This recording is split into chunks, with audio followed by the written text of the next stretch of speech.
आप सभी का स्वागत है। आज हम भारत का भूगोल के अंतर्गत जो है भारत के जो स्थलाकृतिक प्रदेश अपन पिछले वीडियो के अंदर पढ़ रहे थे, उनमें भारत की जो स्थलाकृतिक प्रदेश है उसमें सबसे पहला जो स्थलाकृतिक प्रदेश था उत्तरी पर्वतीय प्रदेश। उसके अंतर्गत हम उत्तरी पर्वतीय प्रदेश को जो 3 भागों में बांटा गया था, हिमालय पर्वत श्रेणी, दूसरा ट्रांस हिमालय, तीसरा जो है पूर्वांचल की पहाड़ियाँ। उसके अंतर्गत सबसे पहले अपन ने हिमालय पर्वत श्रेणी के अंतर्गत हिमालय पर्वत श्रेणी के बारे में, दूसरा जो है हिमालय की जो है उत्पत्ति किस प्रकार से हुई। पिछले वीडियो में मैंने आपको बताया कि हिमालय की उत्पत्ति किस प्रकार से हुई है। अब जो है हिमालय की जो उत्पत्ति हुई थी उसमें 3 सिद्धांत मुख्य थे। उनमें पहला आपका जो सिद्धांत था वो था भू सन्नति सिद्धांत, दूसरा सिद्धांत था आपका प्लेट विवर्तनिकी या प्लेट टेक्टोनिक जो सिद्धांत था, और तीसरा था लंबवत भू संचलन। इन 3 सिद्धांतों के आधार पर हिमालय की उत्पत्ति को जो है माना जाता है। तो इसमें मैंने आपको मुख्य रूप से भूसन्नति सिद्धांत, जिसके अंदर कॉबर और विभिन्न जो विद्वान थे उनका अलग अलग मत है, उन्होंने अपने मत के द्वारा हिमालय की उत्पत्ति या नवीन मोड़दार जो पर्वत श्रेणियाँ हैं, पर्वत श्रृंखलाएँ हैं, उनकी उत्पत्ति को उन्होंने बताया था। उसके बाद में हिमालय की जो उत्पत्ति है उसमें प्लेट टेक्टोनिक जो सिद्धांत है वर्तमान में किस प्रकार से भारतीय प्लेट के जो है उत्तर की ओर लगातार जो है संचलन के कारण या गतिशील होने के कारण 33 सागर के अंदर जो है वलन पड़ने से जो है हिमालय पर्वत की उत्पत्ति हुई, क्योंकि यूरेशियाई प्लेट जो है उसने अवरोध का कार्य किया। तो ये इसके बारे में विभिन्न जो विद्वान हैं उनका अलग अलग मत है। तो हमने पिछले वीडियो में हिमालय की उत्पत्ति के बारे में पढ़ा था। अब जो है हिमालय का जो है भौगोलिक जो वर्गीकरण है उसके बारे में आज हम पढ़ेंगे। हिमालय का जो भौगोलिक वर्गीकरण है वो पिछली क्लासों में भी आपने पढ़ा होगा, और चूँकि हिमालय को भौगोलिक दृष्टि से 3 मुख्य भागों में बांटा जा सकता है, महान हिमालय, लघु हिमालय और शिवालिक हिमालय। महान हिमालय जो हिमालय की सबसे उत्तरी जो सबसे ऊंची पर्वत श्रेणी है वो महान हिमालय, उसके दक्षिण में जो स्थित है वो लघु हिमालय, और लघु हिमालय के जो है दक्षिण में जो पर्वतमाला है जो जिसकी ऊंचाई काफ़ी कम है वो है शिवालिक हिमालय। इसके अंतर्गत शिवालिक को हम उप हिमालय के नाम से भी जानते हैं। महान हिमालय, महान हिमालय जो है उसे हिमाद्री या मुख्य हिमालय, आंतरिक हिमालय, वृहद हिमालय, बर्फीला हिमालय आदि नामों से जाना जाता है। तो महान हिमालय के अनेक नाम हैं, जैसे हिमाद्री हिमालय, मुख्य हिमालय, आंतरिक हिमालय, इसके साथ ही जो है वृहद हिमालय और बर्फीला हिमालय आदि नामों से जाना जाता है। इसका निर्माण जो है लगभग 7 करोड़ वर्ष पूर्व हुआ था, और इस श्रेणी का जो आंतरिक भाग है वो अजैविक चट्टानों से बना हुआ है तथा जिसके ऊपर परतदार चट्टानों की परतें थी, परंतु अपरदन के कारण वर्तमान समय में परतदार चट्टानें पूरी तरह से नष्ट हो गई है, एवं उसका जो आंतरिक भाग की जो अजैविक चट्टानें हैं वो बाहर निकल आई है। ये चट्टानें ग्रेनाइट, नीस, सिस्ट आदि के रूप में मौजूद है। इसके अंतर्गत जैसे कि अजैविक चट्टानों का मतलब होता है इन चट्टानों के अंदर जीवावशेष की जो है अभाव पाया जाता है, जीवाश्म का अभाव पाया जाता है। इन चट्टानों में जीवाश्म नहीं पाए जाते, परंतु जो ऊपर जो चट्टानें थी, परतदार चट्टानें, उनके अंदर जीवावशेष पाए जाते थे, और उन चट्टानों का चूँकि अपरदन हो चुका है तो उसके आंतरिक भाग से जो है अजैविक जो चट्टानें थी जिनके अंदर जैविक पदार्थों का जो है जैविक पदार्थ जो है नहीं पाए जाते हैं, वो चट्टानें बाहर निकल आई है। और इस प्रकार की जो चट्टानें और हिमालय के आंतरिक भाग में जो मुख्य रूप से जो चट्टानें पाई जाती है वो है ग्रेनाइट, नीस और सिस्ट आदि जो चट्टानें वो मुख्य रूप से पाई जाती है। अब इस जो हिमालय है उस हिमालय की जो है औसत ऊंचाई 6000 मीटर, क्योंकि जो मुख्य हिमालय वृहद हिमालय जो है उसकी ऊंचाई औसत ऊंचाई जो है सबसे अधिक 6000 मीटर है। इस श्रेणी की दक्षिणी ढाल उत्तरी ढाल की तुलना में काफ़ी तीव्र है। ये पूर्व में ब्रह्मपुत्र नदी की घाटी से लेकर पश्चिम में सिंधु नदी की गोज तक फैली हुई है। जैसा कि आप इसके अंदर देखोगे ये पश्चिम के अंतर्गत जो है सिंधु नदी घाटी में, या आप जो इसके अंदर वृहद हिमालय देख रहे हैं, ये जो भाग है ये वृहद हिमालय का जो भाग है, ये जो भाग है इस भाग के अंतर्गत जो है ये मुख्य रूप से ये यहाँ से इसका जो विस्तार है पूर्व में यहाँ पर जो है ब्रह्मपुत्र की जो घाटी है यहाँ तक ये जो है फैला हुआ। इस प्रकार से ये जो है पूर्व में ब्रह्मपुत्र की घाटी से लेकर पश्चिम में जो सिंधु नदी का जो गोर्ज है वहाँ तक ये जो है फैला है। इसके साथ ही हिमालय का जो उत्तरी ढाल है वो काफ़ी धीमा है, जबकि दक्षिणी ढाल काफ़ी तीव्र है, मतलब दक्षिणी ढाल उत्तरी ढाल की तुलना में काफ़ी तीव्र है। Mount Everest, Godwin Austen, Kanchenjunga, Makalu, Dhaulagiri, Annapurna, Nanga Parbat, Nanda Devi, नामचा Barwa, आदि जो चोटियाँ हैं वो इसके महत्वपूर्ण शिखर है, जिसपे विश्व की सबसे ऊंची चोटी मानी जाती है माउंट एवरेस्ट, जिसकी ऊंचाई 8,848 मीटर है। दूसरी मानी जाती है गॉडविन आस्टीन, जिसकी ऊंचाई जो है 8,611 मीटर। और तीसरी मानी जाती है कंचनजंगा, जिसकी ऊंचाई है 8,598 मीटर। मेकालू जो पर्वत श्रेणी है, पर्वत चोटी है, उसकी ऊंचाई 8,481 मीटर है। धौलागिरी 8,172 मीटर, अन्नपूर्णा 8,078 मीटर, नंगा पर्वत 8,126 मीटर, नंदा देवी 7,817 मीटर तथा नामचा बरवा जो है 7,756 मीटर ऊंचे हैं। इन सभी जो पर्वत श्रेणियाँ हैं उनके बारे में उसकी स्थिति कहाँ पर है उसके बारे में अपन मानचित्र के माध्यम से देख लेते हैं कि ये जो पर्वत श्रेणियाँ हैं वो कहाँ कहाँ स्थित है। इनमें सबसे पहले बात करते हैं माउंट एवरेस्ट की। तो ये आपकी माउंट एवरेस्ट है, नेपाल के अंदर स्थित है माउंट एवरेस्ट, जिसकी ऊंचाई 8,850 मीटर इसमें लिखी हुई है, लेकिन वास्तव में इसकी जो ऊंचाई है वो है 8,848 मीटर। उसके बाद में दूसरी जो सबसे ऊंची जो पर्वत चोटी आती है वो है K2 या गार्डविन आस्टीन। ये आपकी जम्मू कश्मीर जो काराकोरम जो श्रेणी है उसके अंदर स्थित है K2 गार्डविन आस्टीन, 8,611 मीटर।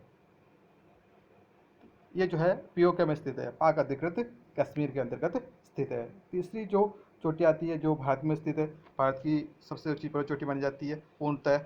ये जो भारत में स्थित होने के कारण इसे भारत की सबसे ऊंची चोटी माना जाता है। ये तीसरे नंबर आती है कंचनजंगा। ये कंचनजंगा जो है पर्वत चोटी आपकी सिक्किम के अंतर्गत स्थित है, सिक्किम राज्य में स्थित है, जिसकी ऊंचाई 8,598 मीटर है।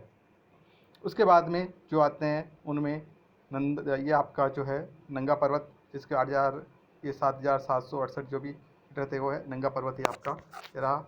उसके बाद में दूसरी जो चोटी आती है उनके अंतर्गत ये कामेत। उसके बाद में ये नंदा देवी जो उत्तराखंड के अंदर स्थित है 7,817 मीटर, ये आपकी नंदा देवी 7,817 मीटर। उसके बाद में धौलागिरी 8,172 मीटर, ये आपकी उत्तर प्रदेश के अंतर्गत। और अन्नपूर्णा भी आपकी उत्तर प्रदेश के नेपाल के अंतर्गत है, दोनों धौलागिरी और अन्नपूर्णा।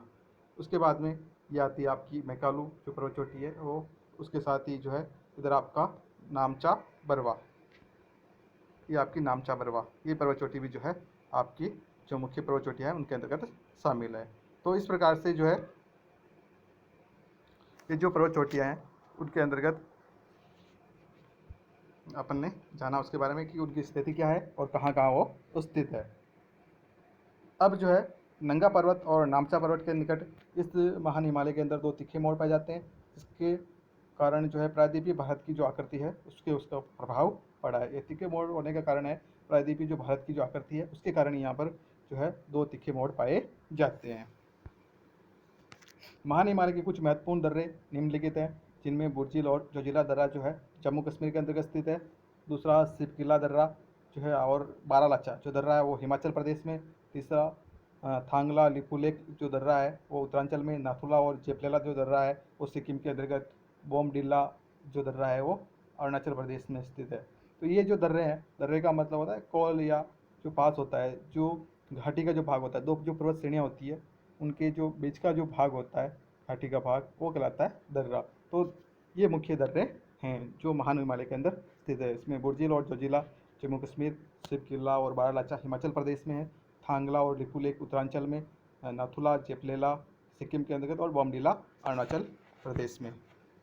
इसके अंतर्गत जो दर्रे हैं उसके बारे में भी अपन देख लेते हैं। ये आपका जोजिला दर्रा है, ठीक है।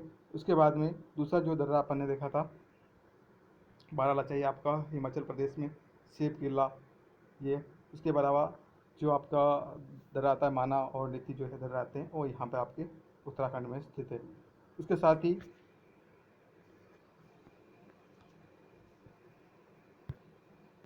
और जो दर्रे हैं उनमें ये ब्रूमला और यहाँ पर बारालाचा, ये बोमडिला जो दर्रा है ये आपका अरुणाचल प्रदेश के अंतर्गत बोमडिला जो दर्रा है वो यहाँ स्थित है। तो ये जो है मुख्य दर्रे हैं इसके जिनके बारे में अपन ने देखा।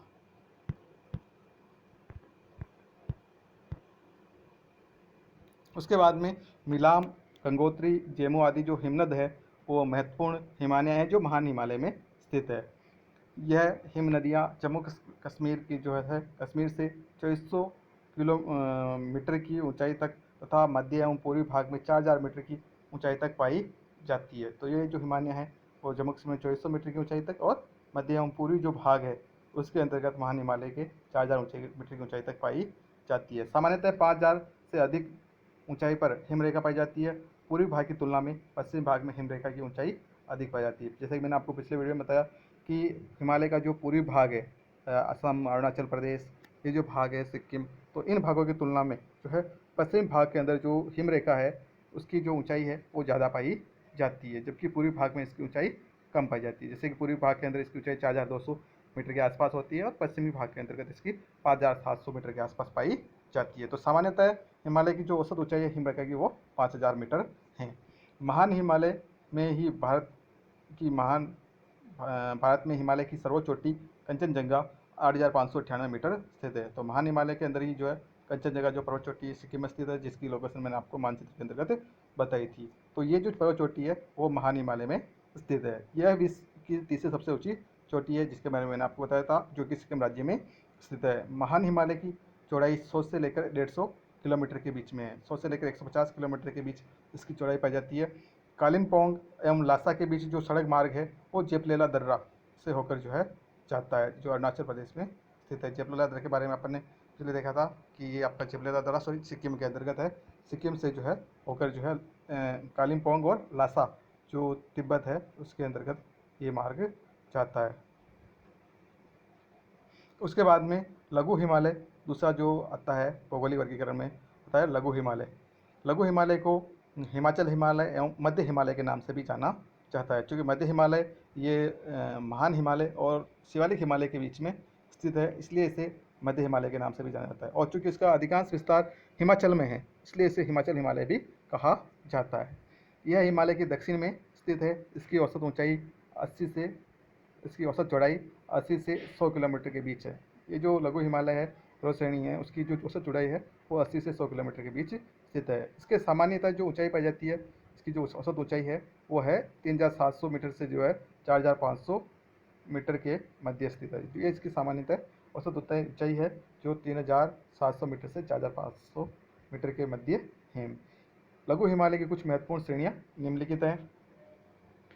कौन कौन सी श्रेणियाँ लघु हिमालय के अंतर्गत शामिल की जाती है? इनमें पीर पंजाल श्रेणी जम्मू कश्मीर में स्थित है, धौलाधर हिमाचल प्रदेश में, नाग टिब्बा जो श्रेणी है और महाभारत जो श्रेणी है और मसूरी जो श्रेणी है ये उत्तरांचल और हिमाचल प्रदेश में स्थित है। इसके अंतर्गत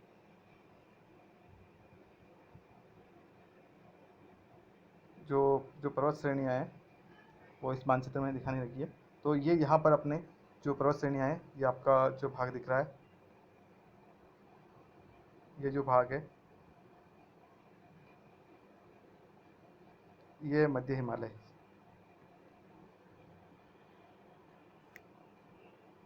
ये जो दूसरा जो हमारा ये सीधी सीधी लाइन कंटिन्यू है वो लाइन तो है आपकी वृहद हिमालय, ये आपके वृहद हिमालय। इसके दक्षिण में जो हिमालय है वो है लघु हिमालय। तो ये जो पर्वत श्रेणी है यहाँ पर जो है जम्मू कश्मीर में ये धौलाधर, पीर पंजाल, ये जो है पर्वत श्रेणियाँ यहाँ पर स्थित है। इनमें पीर पंजाल, धौलाधर, नाग टिब्बा, महाभारत श्रेणी जो है नेपाल में स्थित है। इसके अलावा मैसूरी जो श्रेणी है वो कुमाऊँ हिमालय में स्थित है। ये महत्वपूर्ण श्रेणियाँ हैं। शिमला धौलाधर श्रेणी पर स्थित है। धौलाधर श्रेणी के अंतर्गत जो हिमाचल प्रदेश राजधानी है शिमला वो स्थित है। रानीखेत, नैनीताल, मसूरी, अल्मोड़ा, दार्जिलिंग, चक्राता आदि लघु हिमालय पर स्थित जो प्रमुख चोटियाँ हैं। यहाँ शीत ऋतु में 3 से 4 महीने जो है बर्फ गिरती है तथा ग्रीष्म ऋतु जो है सुहावनी एवं स्वास्थ्यवर्धक रहती है। पीर पंजाल इसी कारण से जो है ये जो हिल स्टेशन है रानीखेत, नैनीताल, मसूरी, अल्मोड़ा, दार्जिलिंग और शिमला, ये सब जो है वहाँ पर पर्यटक की दृष्टि से काफ़ी महत्वपूर्ण माने जाते हैं। ग्रीष्म ऋतु का भी सुहावनी सतर्क होती है। पीर पंजाल एवं बनिहाल, पीर पंजाल श्रेणी में स्थित 2 दर्रे हैं। बनिहाल दर्रे के माध्यम से ही कश्मीर जो है शेष भारत से जो है सड़क मार्ग से जुड़ा हुआ है। तो कश्मीर से जो जाने के लिए जो सड़क मार्ग है वो बनिहाल दर्रे से होकर गुजरता है। तो भारत को अगर शेष भारत को अगर जम्मू कश्मीर से जोड़ा जाता है तो वो बनिहाल दर्रे से होकर ही वो सड़क मार्ग गुजरता है। और ये जो दर्रे हैं वो पीर पंजाल जो श्रेणी है लघु हिमालय की उसके अंतर्गत स्थित है। मध्य एवं महान हिमालय के बीच सीमांत दरार ग्रेट बाउंड्री फॉल्ट स्थित है। जब हिमालय की जो उत्पत्ति हुई थी, जो 3 पर्वत श्रेणियाँ हैं, तो पर्वत श्रेणियों में सबसे पहले महान हिमालय की उत्पत्ति हुई थी ओलिगोसीन काल के अंतर्गत। तो ओलिगोसीन काल के अंदर सबसे पहले जो टिथिस सागर का जो मलबा था, उसमें सबसे पहली जो पर्वत श्रेणी बनी थी वो महान हिमालय बनी थी। फिर महान हिमालय के दक्षिण में जो गर्त था, वो जो गर्त है वो है GBF, और जिसमें लगातार अवसाद जमा होने से जो है उसके बाद में जो दूसरी जो पर्वत श्रेणी है लघु हिमालय जो है वो उसका निर्माण हुआ, और उसके बाद में उसके दक्षिण में एक गर्त का निर्माण हुआ था। उस गर्त के अंदर लगातार नदियाँ अवसाद जमा करती गई, और वहाँ पर जो तीसरे चरण में जो है वहाँ पर आपका शिवालिक या उप हिमालय का निर्माण हुआ था। तो ये एक क्रम है, निश्चित क्रम में जो इन तीनों पर्वत श्रेणियों की जो है उत्पत्ति हुई थी। सबसे पहले महान हिमालय की, उसके बाद में दूसरे नंबर पर आपका लघु हिमालय, तीसरे नंबर पर आपका शिवालिक या उप हिमालय का जो है निर्माण हुआ था। तो यहाँ पर महान हिमालय और जो मध्य हिमालय है उसके बीच में एक जो सीमांत जो दरार है वो है पाई जाती है, उसका नाम है ग्रेट बाउंड्री फॉल्ट या विशाल सीमांत दरार। ये जो दरार है वो कश्मीर से लेकर असम तक विस्तृत है। इस श्रेणी के दक्षिण का ढाल मंद एवं उत्तर का ढाल जो है तीव्र स्थित है। इस प्रकार से अपन ने देखा महान हिमालय का उत्तर का ढाल धीमा था और दक्षिण का ढाल तीव्र था। तो अब जबकि जो लघु हिमालय है उसका जो दक्षिण का ढाल है वो मंद है, जबकि उत्तर की ओर का ढाल काफ़ी तीव्र है। इसकी ढालों पर कोणधारी वन और इसके जो उच्च ढाल है उसके ऊपर कोणधारी वन, और जो निम्न ढाल है उसके ऊपर छोटे छोटे जो है घास के मैदान मिलते हैं, जिन्हें कश्मीर में जो है मार्ग या सोनमार्ग, गुलमर्ग आदि नामों से जाना जाता है, और उत्तराखंड में बुग्याल और पयार इनको कहा जाता है। लघु हिमालय की दृष्टि से लघु हिमालय दृष्टि से अपेक्षाकृत अधिक संतुलित एवं स्थिर हो गया है। मतलब जो हिमालय की दृष्टि से जो लघु हिमालय है वो काफ़ी स्थिर और संतुलित माना जाता है। इसमें किसी भी प्रकार का जो भूगर्भिक जो संचलन हलचलें हैं या वो जो अस्थिरता की जो स्थिति है वो इसमें नहीं पाई जाती है, लगभग स्थिर हो गया है। यहाँ की नदियाँ, यहाँ नदियों के हड़पने के भी कई उदाहरण देखने को मिलते हैं। तो ये जो नदी रिवर कैप्चर है, जिसके अंतर्गत एक नदी जो है दूसरे नदी का जो है अपहरण कर लेती है, सरिता अपहरण जिसे कहते हैं, नदी हड़पने की जो क्रिया है वो दूसरा जो हिमालय है लघु हिमालय उसके अंदर इस प्रकार की जो दशाएं हैं वो पाई जाती है। और ये कई उदाहरण यहाँ पर पाए जाते हैं, जिसमें बहुत सारी नदियाँ जो है अपना दूसरी नदी को अपने के अंतर्गत समाहित कर लेती है, उसके जल को अपने अंदर समाहित कर लेती है, तो वो आगे का भाग वो सूखा रह जाता है, जिससे अंधी घाटी का निर्माण होता है। ये आपने जो विभिन्न जो शिलाकृतियाँ हैं उसके अंतर्गत पढ़ा होगा। तीसरे नंबर का जो हिमालय आता है, जो पर्वत श्रेणी है, वो आपकी लघु हिमालय के दक्षिण के अंतर्गत शिवालिक हिमालय या उप हिमालय और बाह्य हिमालय भी इसको कहा जा सकता है, क्योंकि ये सबसे दक्षिण का भाग है और सबसे बाह्य भाग है, इसलिए इसे उप हिमालय, बाह्य हिमालय और शिवालिक के नाम से इसको जाना जाता है। यह श्रेणी पंजाब में पोटवार बेसिन से प्रारंभ होकर पूर्व में कोसी नदी तक फैली हुई है। इसके अंतर्गत मैं आपको पंजाब में पोटवार श्रेणी, ये देखिए शिवालिक जो है आपका, ये शिवालिक श्रेणी जो है पश्चिम में पंजाब में पोटवार बेसिन से लेकर जो है पूर्व में यहाँ पर जो है भाग के अंतर्गत जो है यहाँ तक फैली हुई है। तो ये जो श्रेणी है वो शिवालिक श्रेणी है,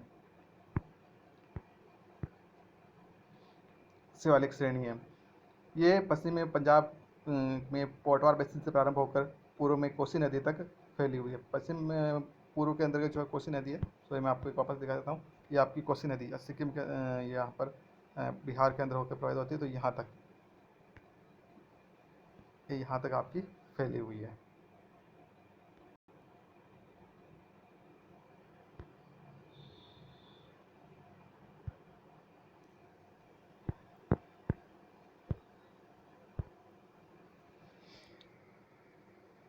हिमाचल प्रदेश व पंजाब में यह अधिक चौड़ा 50 किलोमीटर है, जबकि अरुणाचल प्रदेश में इसकी चौड़ाई मात्र 15 किलोमीटर है। तो जो शिवालिक है वो हिमालय है वो पंजाब के अंदर जो है इसकी जो है चौड़ाई 50 किलोमीटर तक, तथा अरुणाचल प्रदेश में मात्र 15 किलोमीटर की चौड़ाई में फैला हुआ है। इसकी जो औसत ऊंचाई है वो 600 मीटर से लेकर 1500 मीटर के बीच में है।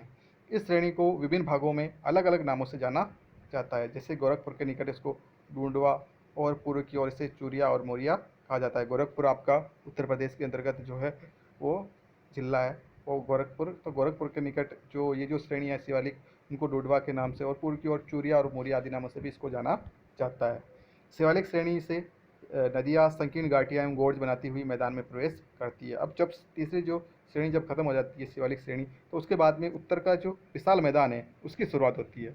और उत्तर का विशाल मैदान में जब नदियाँ प्रवेश करती है तो वहाँ पर वो संकीर्ण घाटियों से होती हुई या गोर्ज बनाती हुई वो मैदान में प्रवेश करती है, जहाँ अनेक जलोढ़ पंख वहाँ पर पाए जाते हैं। जलोढ़ पंख का मतलब होता है जो नदियाँ अपने साथ कंकड़ पत्थर जो चीज़ें लेके आती है, जिसको अपन जलोढ़े कहते हैं, तो वो जो लेके आती है जब वो मैदान में प्रवेश करती है उनका ढाल काफ़ी कम हो जाता है। तो मैदानी भाग पर प्रवेश करने पर जब ढाल कम हो जाता है तो वो नदियाँ अपने साथ लाए हुए जो कंकड़ पत्थर है बहाने की जो उसकी जो परिवहन क्षमता होती है वो काफ़ी कम हो जाती है।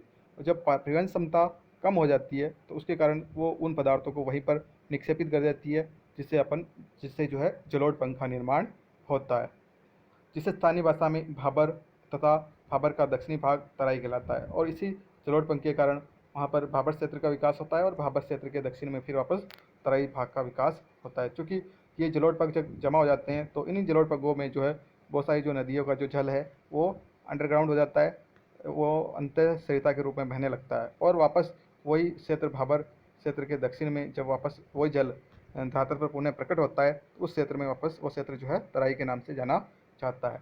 मध्य भाग में बालू और मिट्टी के ऊंचे घाटी मैदान मिलते हैं, जिन्हें पूर्व में द्वार और पश्चिम में दून के नाम से जाना जाता है। जो मध्यवर्ती जो भाग है शिवालिक का, उसके अंतर्गत बालू और मिट्टी के ऊंचे जो घाटी में मैदान मिलते हैं, जिन्हें पूर्वी भाग के अंतर्गत जो है द्वार कहते हैं और पश्चिमी भाग के अंदर यहाँ पर इसको दून कहा जाता है। और इसी के आधार पर इन मैदानों के आधार पर ही जो उत्तराखंड के जो नगर है जिनमें हरिद्वार और देहरादून, तो हरिद्वार का नाम चूँकि पूर्व के अंदर इसको द्वार कहा जाता है और मैदानी भाग है तो इसलिए इसको द्वार के नाम से, हरिद्वार के नाम से उसको जाना जाता है, और पश्चिम में दून के नाम से, इसलिए उत्तराखंड की जो राजधानी है देहरादून, तो उसमें ये घाटी मैदान मिलते हैं और घाटी मैदान में स्थित होने के कारण ही देहरादून उसका नाम पड़ा है। तो दून शब्द का जो मेन जो शाब्दिक अर्थ है वो है ऊंचे जो घाटी मैदान है उनके लिए किया जाता है।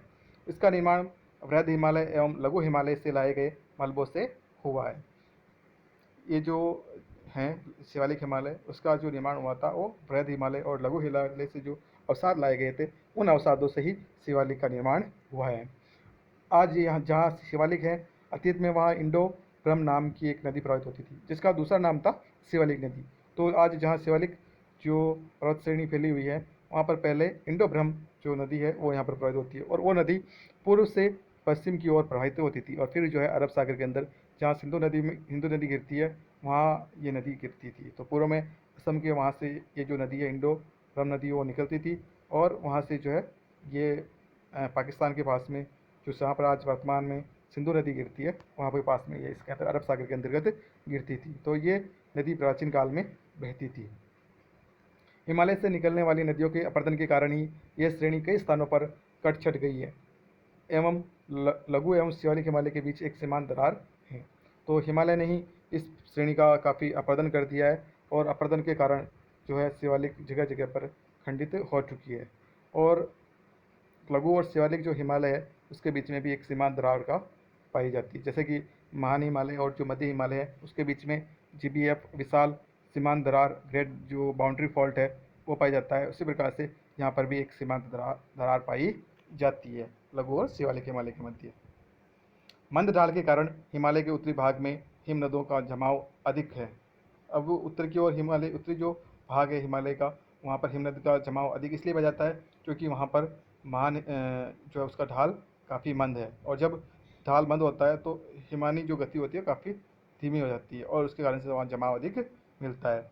जबकि जहाँ ढाल तीव्र होता है तो वहाँ पर जो हिमानियाँ हैं वो फिसल कर जो है अब नदी के अंतर्गत जो है पहुँच जाती है और फिर वो पानी के अंदर परिवर्तित हो जाती है। महान हिमालय एवं मध्य हिमालय के बीच कश्मीर की घाटी, फलों की घाटी, लाहौल स्पीति घाटी, काठमांडू घाटी स्थित है। तो महान हिमालय और जो मध्य हिमालय का जो बीच का जो भाग है उसमें कश्मीर घाटी, फलों की घाटी, लाहौल स्पीति घाटी और काठमांडू घाटी स्थित है, दोनों के बीच में स्थित है। दबाव की अधिकता के कारण हिमालय का जो पूर्वी भाग है वो अपेक्षाकृत अधिक ऊंचा एवं सकरा है। तो हिमालय का जो पूर्वी भाग है उसका विस्तार, जैसे मैंने आपको पिछले वीडियो में बताया था कि पूरी जो भाग है या हिमालय है उसका जो चौड़ाई है वो काफ़ी कम है, जबकि पश्चिम की ओर जब जाते हैं तो जम्मू कश्मीर में जो है सबसे अधिक चौड़ाई इसकी पाई जाती है। तो पूर्व के अंदर इसकी कम चौड़ाई होने का कारण है वहाँ पर अधिक जो दबाव था उसके कारण जी यहाँ पर सकड़ा हो गया है, जबकि पश्चिम की ओर दबाव कम कार्य किया है, इसलिए जो है प्लेट टेक्टोनिक जो सिद्धांत है या फिर जो भूषण नीति सिद्धांत है उसमें उसके अनुसार ये भाग जो है चौड़ा रह गया। साथ ही जबकि पश्चिमी भाग की ऊंचाई कम है, साथ ही पश्चिम भाग में कई पर्वत श्रृंखलाएं भी पाई जाती है। इन श्रेणियों के बीच में अंतर पर्वतीय घाटियाँ पाई जाती है। जोजिला दर्रे का निर्माण सिंधु नदी द्वारा, सिबगिला का सतलज नदी द्वारा और जेपलेले का निर्माण तीस्ता नदी द्वारा हुआ है। तो जो दर्रे हैं उनका निर्माण विभिन्न जो नदियां हैं उन्होंने किया है। जैसे जोजिला दर्रे का निर्माण जो किया था वो सिंधु नदी द्वारा किया गया है। सिबगिला दर्रा हिमाचल प्रदेश में सतलज नदी द्वारा उसका निर्माण किया गया है, और जेपलेला दर्रा जो है आपका सिक्किम के अंतर्गत जो है वो तीस्ता नदी द्वारा इसका निर्माण किया गया है। नाथुला भूटान एवं सिक्किम की सीमा पर स्थित है। जो नाथुला जो दर्रा है वो भूटान और सिक्किम की सीमा पर स्थित है, और इसी से वहाँ से जो मार्ग जाता है, और चीन के लिए भी नाथुला दर्रे से होकर मार्ग जाता है। इस तरह से चुम्बी नदी यहाँ पर प्रवाहित होती है। माना और नीतिकोल उत्तराखंड के महान हिमालय में स्थित है। तो नाथुला जो दर्रा है वो भूटान और सिक्किम के मध्य मार्ग उत्पन्न करता है, और यहीं से जो है महत्वपूर्ण नदी है चुम्बी नदी प्रवाहित होती है, जिसने इस दर्रे का निर्माण किया है। दूसरा है माना और नीति जो कौल है वो उत्तराखंड में स्थित है और महान हिमालय के अंतर्गत आते हैं। शिवालिक को जम्मू में जम्मू पहाड़ी और अरुणाचल प्रदेश में डफला, मिरी एवं मिसमी पहाड़ियों के नाम से जाना जाता है। तो शिवालिक के ही अन्य जो क्षेत्रीय नाम है, जम्मू के अंदर इसको जम्मू पहाड़ी, अरुणाचल प्रदेश में इसको डफला और मिरी और मिसमी पहाड़ियों के नाम से जाना जाता है। अब हिमालय का जो दूसरा जो भाग आता है उसके अंतर्गत उत्तरी पर्वतीय प्रदेश का पहला हिमालय होगा, हिमालय जो है पर्वतीय प्रदेश हो गया। दूसरा आपका हो गया ट्रांस हिमालय। यह महान हिमालय के उत्तर में स्थित है। मानचित्र के अंतर्गत मैं आपको दिखा देता हूँ कि यह आपका जो भाग है ये कहलाता है ट्रांस हिमालय। जो ये जो हिमालय है महान हिमालय, उसका उत्तर की तरफ का जो भाग है वो कहलाता है ट्रांस हिमालय। और ये जो ट्रांस हिमालय का नाम मुख्य रूप से तिब्बत के आधार पर इसको ट्रांस हिमालय या तिब्बत हिमालय के नाम से भी जाना जाता है। यह महान हिमालय के उत्तर में स्थित है। इसमें काराकोरम, लद्दाख, जास्कर और कैलाश पर्वत श्रेणियाँ स्थित है।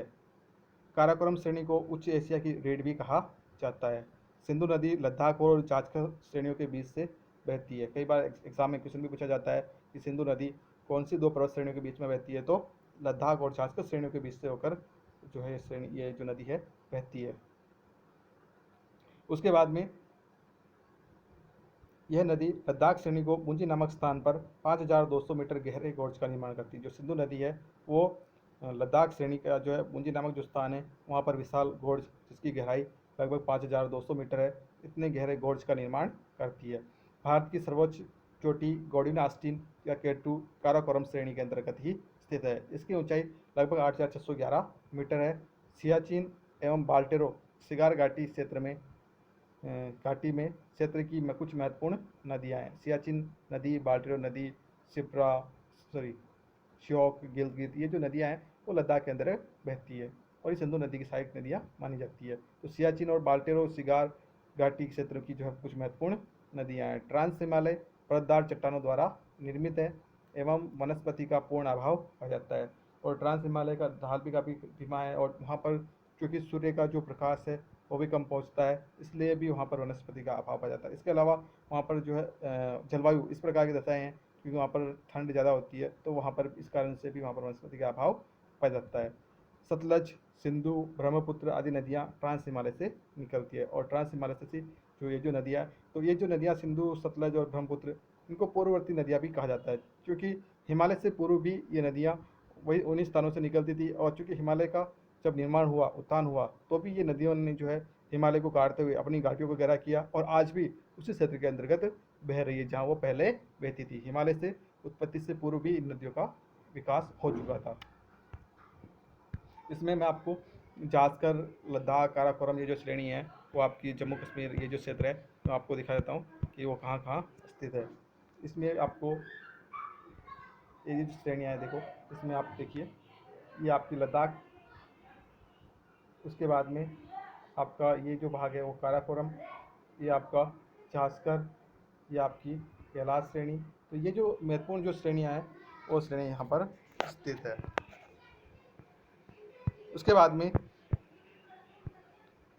पूर्वांचल की पहाड़ियाँ, जो महत्वपूर्ण जो भाग आता है उत्तरी पर्वतीय प्रदेश का अंतिम जो भाग है वो है पूर्वांचल की पहाड़ियाँ। यह पर्वत श्रेणी भारत ब्रह्मा की सीमा पर उत्तर से दक्षिण की ओर फैली हुई है। इसके अंतर्गत पूर्वी अरुणाचल प्रदेश की मिसमी एवं पटकोई, नागा पहाड़ियाँ, मणिपुर पहाड़ियाँ, मिजो पहाड़ियाँ, त्रिपुरा पहाड़ियाँ आदि को शामिल किया जाता है। क्योंकि ये पूर्वी भाग में है इसलिए इनको पूर्वांचल की पहाड़ियों के नाम से भी जाना जाता है। डाफाबाम 4,578 मीटर मिस्मी पहाड़ियों की सबसे ऊंची पर्वत चोटी है। सारामती 3,926 मीटर नागा पहाड़ियों की सबसे ऊंची पर्वत चोटी है जो नागालैंड में स्थित है। इन पहाड़ियों की श्रृंखलाओं का निर्माण भी हिमालय के निर्माण के दौरान ही हुआ था। ये जो श्रृंखलाएँ हैं उनके बारे में मैं आपको मानचित्र में दिखा देता हूँ कि ये जो पर्वत श्रेणियाँ हैं वो कहाँ कहाँ स्थित है। ये जो भाग है हिमालय का सबसे जो पूर्वी भाग है, इसमें आप देखिए ये यहाँ पर जो है डाफला, ये जो श्रेणियाँ हैं, या मिसमी पटकोई, ये जो पटकोई श्रेणी ये आपकी पूर्वोत्तर में, इसके नीचे जो है नागा और जो है मिजो पहाड़ियाँ, और त्रिपुरा के अंतर्गत जो है वो त्रिपुरा पहाड़ियाँ यहाँ पर स्थित है। तो इस प्रकार से आज जो है हमने ये जानने का प्रयास किया है कि हिमालय का जो है भौगोलिक वर्गीकरण किस प्रकार से किया जाता है और इसको कितने भागों में बांटा जाता है, और इन भागों के अंदर कौन कौन सी उसकी विशेषताएं हैं, कौन कौन सी पर्वत श्रेणियाँ कहाँ स्थित है, इसके बारे में पढ़ा था। तो धन्यवाद, आज के लिए इतना ही। धन्यवाद।